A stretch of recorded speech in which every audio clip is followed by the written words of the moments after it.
Yo, what's going on, guys? And today I wanted to talk about who will the Boston Celtics be signing in free agency.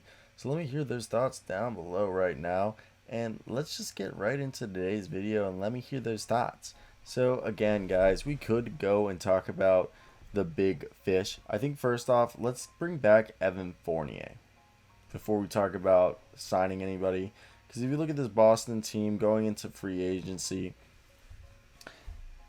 they do not have Luke Cornett, Semi Ojeleye, Taco Falls, Tremont Waters coming back. Meaning they have 98 million in cap and used cap. I mean they have about 14 million to spend. And Evan Fournier is going to cost 10 to 15. So that leaves you potentially 2 to 5, and then you have like the mid-level exception that will like probably, they used Tristan Thompson last year, so it's probably going to be a little bit less this year. So with that being said, what they could possibly use, I'm going to like look for it right now as we're talking, but players such as, besides bringing back Evan Fournier, who we know what he can do, he's serviceable on his best day, he's a plus defender, but not usually, but he'll give you offense every single day. And what that will allow you is to have, hopefully, players to keep around, because Jaylen Brown and Jason Tatum is what you're building around. And obviously, they have the center rotation of this coming year of Tristan Thompson, Robert Williams, and, bringing back Al Horford. So, what this brings into, interestingly enough, is what are they going to do with the power forward position and arguably the point guard position? I think Devonte Graham would be perfect. Devonte freaking Graham would be awesome. I would love to see Devonte Graham wearing green. Okay, I know Ish Smith could be a cheap. If they Evan Fournier costs too expensive, Ish Smith would be perfect because Ish Smith is a guy. He's shown more and more willingness to score, not like at all, like in the sense that like now last year he shot 36.7% from deep and 43.4% from the field while averaging 7 points, 3.5 rebounds, and 4 assists. Yeah, he's 33 years old, but he works perfect, and he'll sign a veteran minimum. And people talk about Patty Mills, but that's not going to happen. So realistically, I think if you look at this, a point guard would be like Devonte Graham if they want. If Evan Fournier is going to cost them cheaper than expensive, they could pair those two up. But the defense is questionable there. But look, I think Devonte Graham is a guy who's an efficient off the dribble scorer and facilitator, and he's not the most dynamic point guard in the NBA, but he's a cheaper price than Dennis Schroeder and Lonzo Ball.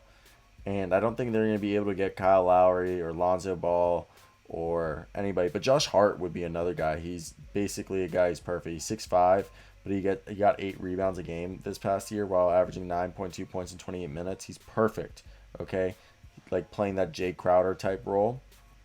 And if you just pair up those, I think this is a team that could be a lot more surprising than people expect. And I don't say that because my dad's a huge Boston fan. I'm a Boston fan, not as big as my dad, but like, you know what I mean? Like, this is a team that potentially could be a lot better than we're let on. I think they can get back to contention sooner rather than later if they play their cards correctly. You could argue that's every single freaking team, but if they get the center rotation down, that I think Robert Williams, Al Horford, and they could parlay Tristan Thompson in a deal and get someone better. But and then if they draft, do they have a pick this year? I'm like blanking if the Boston Celtics have a pick.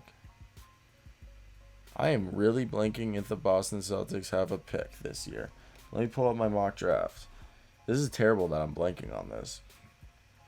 But the thing is I think another play they could bring in is Lou Williams. Lou Williams this past year averaged 11.3 points a game, 3.4 assists, 2.1 rebounds, and shot almost 40% from deep. Yeah, if it's hesitant to bring a guy in like that, but if you could bring in, if M. Fournier doesn't come back, Josh Hart, Lou Will, and Devontae Graham instead of bringing Evan Fournier, I'd take that. What about you guys? Would you guys take that as a Boston Celtics fan? Okay. I think I would take that. And yeah, Boston does not have a pick. Wait, no, Boston does have a pick. No, Boston does not have a pick because they gave it to OKC. I was right. Okay. I was blanking on them.